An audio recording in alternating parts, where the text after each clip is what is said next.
მოგესალმებით, ეს არხი გუჯას გარაჟია და დღეს ჩვენ განვიხილავთ Mercedes 300 SLS ლემანის მანქანას. პირველ რიგში არხი გამოიწერეთ, ვიდეო დაალაიქეთ და კომენტარით გააზიარეთ, ვისაც სურვილი გაქვთ დონაცია გააკეთეთ, რომ ესეთი მაგარი მანქანები კიდე გადავიღოთ ხოლმე. და ასე შემდეგ რა. მოგესალმებით. ზეგი რა გამოდის? უჯარო ჩვენ უბრუნდებით ისევ ისტორიას. ისევ ლემანის თემა. ისევ ლემანის თემა არის. ხო, ეს არის ეგეთი მწარმოებელი არის დენჰაუზენი. აი Porsche 911-ის ვიდეო თუ ნანახილობთ, ის იყო ასაწყობი კიდე. რკინის მოდელია 1.53-ზე, ისიც და ასაწყობი არის. ხო, თუ არა გაქვთ ნანახი, ნახეთ. ნახეთ. ესეც ეგეთი ასაწყობი იყო, ჩვენ არა გვიწყვია, გვეაწყობილი ვიყიდით. ხო, თან სხვათა შორის ის მანქანა ბატონმა ზურამ გვაჩუკა იარაღის განხილვიდან. კი. ის Porsche. ის Porsche კი ბატონო.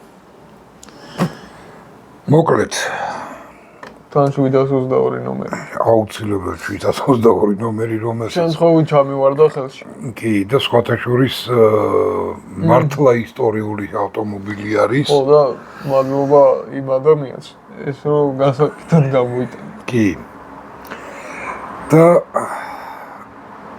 თან ისეთი ისტორია აქვს ამ მანქანას. ეს მანქანა რო არა, ეს მანქანა არის არსებობდა. ამის ვიდეოც დევს. ხო, ეს მანქანა რო არა 300 SL ულენჰაუტი არის არსებობდა. ულენჰაუტ კუპე, რომელიც დღევანდელი მონაცემებით ყველაზე ძვირადღირებულად გაყიდული მანქანაა. კი ბატონო, მაგას მოუყვები. და ეს მანქანა რო არა, SLR McLaren-იც არის არსებობდა, რომელსაც შემდეგ ვიდეოში შემოგთავაზებთ მაგის ისტორიასაც. ეგ არ უნდა გეტყვი. რატო? წინასწარ მოვამზადოთ ჩვენი საზოგადოება. უფრო მაგარი იქნებოდა. ესე რომ დაიდება. ხო, ნუ მაინც ვერ მოვითმინე და წინასწარ თქვი. ჩემ ხელშია შემიძლია ამოვიკე. მე უნდა დავამოყო. არა, რატო? მოკლედ 50-იანი წლები. როგორც ყოველთვის. კარგად ვიცით. თუ არ ვიცით, აგერ ჩვენ ვიდეოს ვინც უყურებს, ჩვენი მაყურებელი ეცოდინება როგორი პერიოდი იყო ავტოინდუსტრიაში. გარდამტეხი თან არა მარტო საგზაო ვერსიების, არამედ სპორტული ვერსიებისაც კი. მოკლედ რომ ვთქვათ, ეხლა რომ ელექტრომანქანებს უშვებენ. ხო. აი მაშინ უშვებდნენ ნამდვილ მანქანებს. კი ბატონო. შედევრებს ესენი სათამაშოები ეხლა რო გამ და ერთ-ერთი შედევრი აგერ Mercedes-მა შექმნა ეს ავტომობილი 300 SLR. ხო. ეს არის სპორტული ლემანამდე მილიმილიაში მიიღო. მილენია. ხო, მაგაში მიიღო მონაწილეობა, სადაც 1600 კილომეტრი გაიარა, ანუ მთელი იტალია გაიარა რა. და საშუალო სიჩქარე აჩვენა 157 კმ/სთ. წარმოიდგინე, 157-50-იან წლებში. 53 წელს ვიძახი. ხო. და ისა 54 წელს უკვე ლემანში მიიღო მონაწილეობა. და მანდაც გაიმარჯვა. მერე 55 წელს მოხდა კატასტროფა. დაიმტრა. თან ისტორიაში შევიდა ყველაზე მეტი მსხვერპლით რა. გამოიწვია. ხო, მანქანამ, რომელიც რომ მაღალი სიჩქარით შევარდა, სადაც ისხდნენ მაყურებლები. ოიცა 84 ადამიანი დაიღუპა მაგდროს. 53 წელი, ანუ გამოდის რომ GTA 40-მდე არის ეს ამბავი. კი, აბა GTA 40 60-იანი წლები და ეს 50-იანი წლები არის. ვისაც Ken Miles-ის GTA 40-ის ვიდეო ნანახი არ გაქვთ, შეგიძლიათ უყუროთ იქაც ლემანის თემა. ხო. ხო, სხვათა შორის ამ მანქანის ავტორი არის თვით ულენჰაუტი, რომელიც იჯდა ამ მანქანაზე. იჯდა? ხო. ოღონდ როგორ იცი რატომღაც რბოლებში არ იღებდა მონაწილეობას, მით უმეტესად თვითონაც მრბოლელი იყო. კი იყო, ულენჰაუტი. და მაგ დროისთვის ყველაზე წარმატებული ფანხიო რო იყო. ხუან მიგელ ფანხიო. ხო. თუ სწორად მახსოვს. კი. ფანხიოს 3 წამით აჯობა. მართლა. ხო. ეგ იყო იმდენად მაგარი. ყველაზე მაგარი პილოტი. მაგ დროისთვის ყველაზე მაგარი პილოტი იყო ფანხიო, კი ბატონო. და აი სარბოლო ის რო არის რა, შესარჩევი ის რო არის. ხო იცი დროები აი ფორმულა 1-ში რაც ხდება რა. მაგაში კვალიფიკაციაში უკაცრავად. კვალიფიკაციაში ბოლომდე რო ახო. ხო, ფანხიომ რა დროშიც გაიარა, 3 წამით ნაკლებ დროში გაიარა ულენჰაუტმა. ხო. და მაგის შემდეგ უკვე 55 წელს ორი მანქანა ამ სპორტული მანქანებიდან წამოიყვანა, ხო, უკაცრავად ის დამავიწყდა აი 722. ხო. ზუსტად მილენიას გამო აწერია.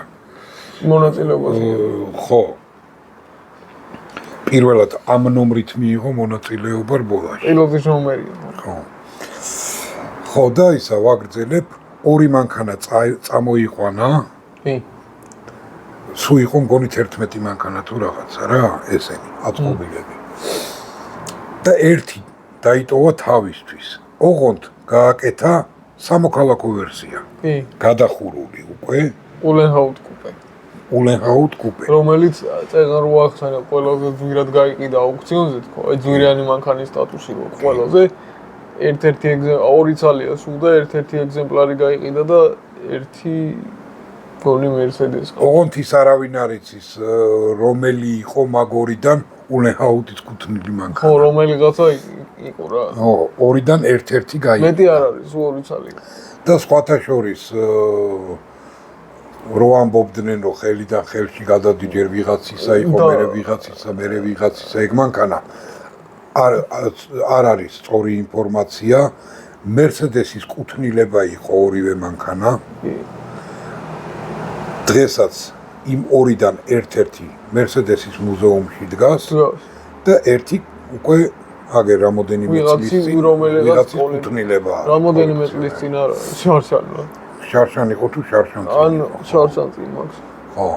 ხო, და ის ულენჰაუტ კუპეზე ამბობენ რომ ის არის ძველი სპორტული 196 ერი რო იყო მერსედესის მაგ ეს მანქანა დაიწყო და მაგის ბაზაზე გააკეთეს რაღაცა.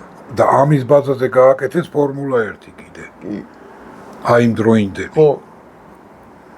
ანუ ერთმანეთთან კავშირში. ხო, კონკრეტულად ამის ბაზაზე ააწყეს ის მანქანა რა. რომელიც დაიწყო? შეიძლება ეგ მანქანაც არის. არა, ფორმულა 1-ზე ვიძახი. ხო და ფორმულა 1-ის ბოლიცადავს ის მანქანა და შეიძლება ეგეც იყოს. ხო, შეიძლება. იმიტომ რომ ძველი ფორმულა 1-ები ხო სხვანაირებია რა. კი ბატონო. და ეგ უკვე ჩვეულებრივი მერე უკვე მერსედესმა თვითონ კომპანიამ გადაწყვიტა უკვე აი შედევრი გაეკეთებინა. ეს არის კარარამას წარმოების გალვინგი. კონკრეტულად ხო. თან აი ეს დახურული ვერსია რაც გააკეთა ულენჰაუტმა, რომელიც ორი ცალი რო წამოიყვანა.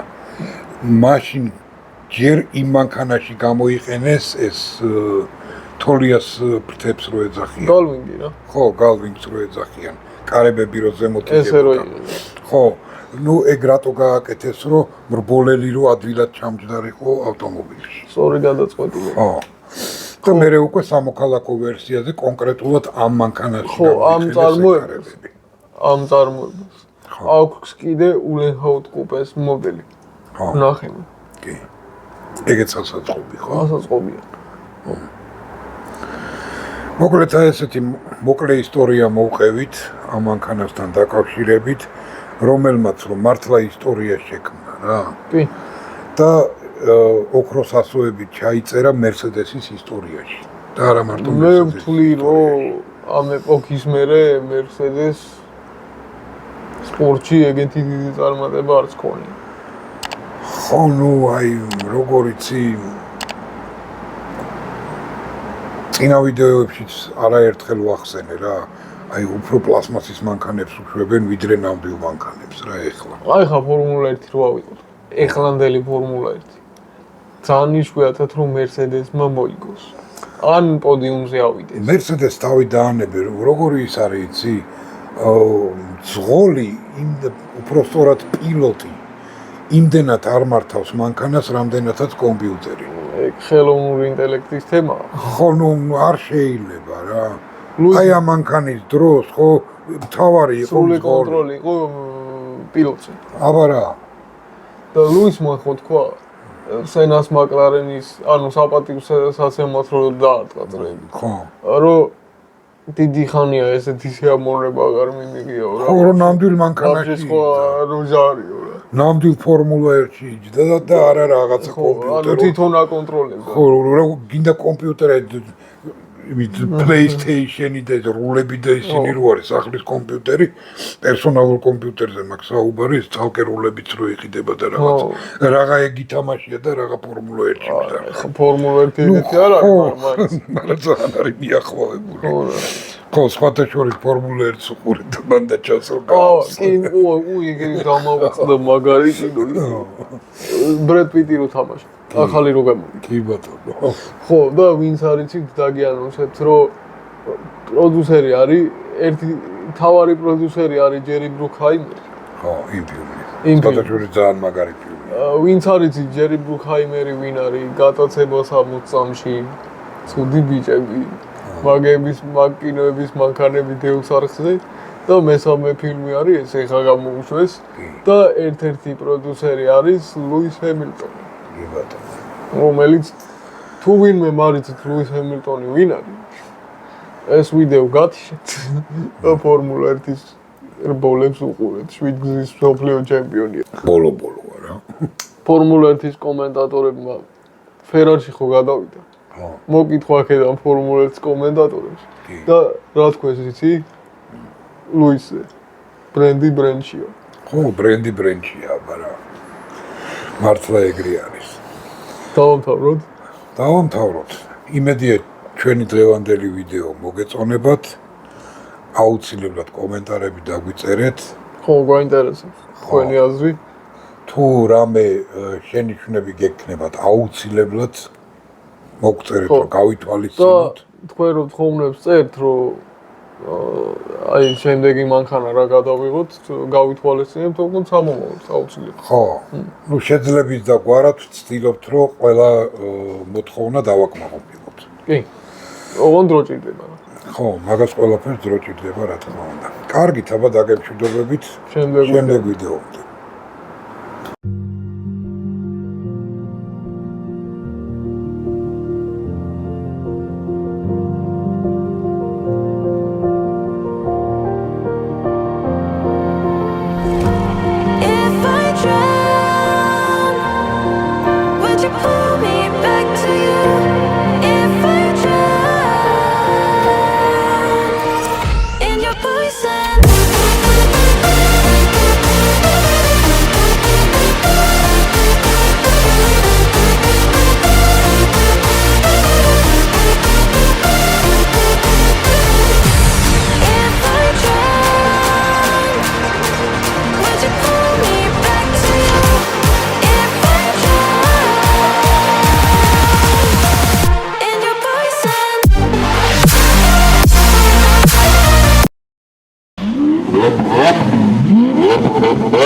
What?